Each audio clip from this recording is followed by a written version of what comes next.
Assalamualaikum warahmatullahi wabarakatuh. Hordoftoota fi daawwattoota kiyya akkam nagaa fayyaa keessanii jirtan jecha oduu ammaan tanaatiif walitti deebineeti jira. Akkuma sentanii immoo like, share, subscribe godha.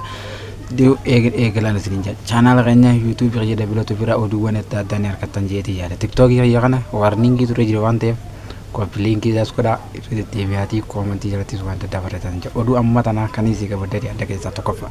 Waraanni Itoophiyaa kan Soomaaliyaatti argaman kan nageenya biyyattii eegsisuudhaan achitti argaman waraana gamtaa Afrikaa jalatti kan achi jiran waraana biyyattii waliin kan Alshabaab waliin tarkaanfii adda addaa fudhachaa turan garuu nageenya biyyattiidhaa tasgabbeessuuf qophii cimaa godhaati jira jechuun beeksisaniiti jiran.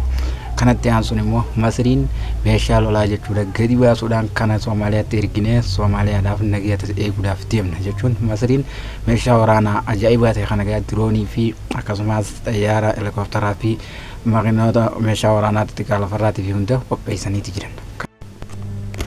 Kun egaa immoo meeshaalee jechuudha Masriin Soomaaliyaaf ergu qopheessiteerraa hanga kana jechuudha. Kunis helikoophtaraan akkasumas meeshaalee xixiqqaa lafarraa kan mul'atu kana haala kanaatiin qopho'ineeti jirra jechuuf Masriin ergitee jirti. Kun egaa immoo waan ajaa'ibaa haala kanaaf immoo kan itti aanu guyyaa kaleessaa jechuudha waraanni Suudaan kaabaa gara Suudaan kibbaatti darbuudhaan lola Suudaan lamaan jidduutti akkaanitti gaggeeffamuuf waraanni Suudaan jidduu isaanii ni jiran kan jedhu oduun kunis mirkanaa'eeti jira.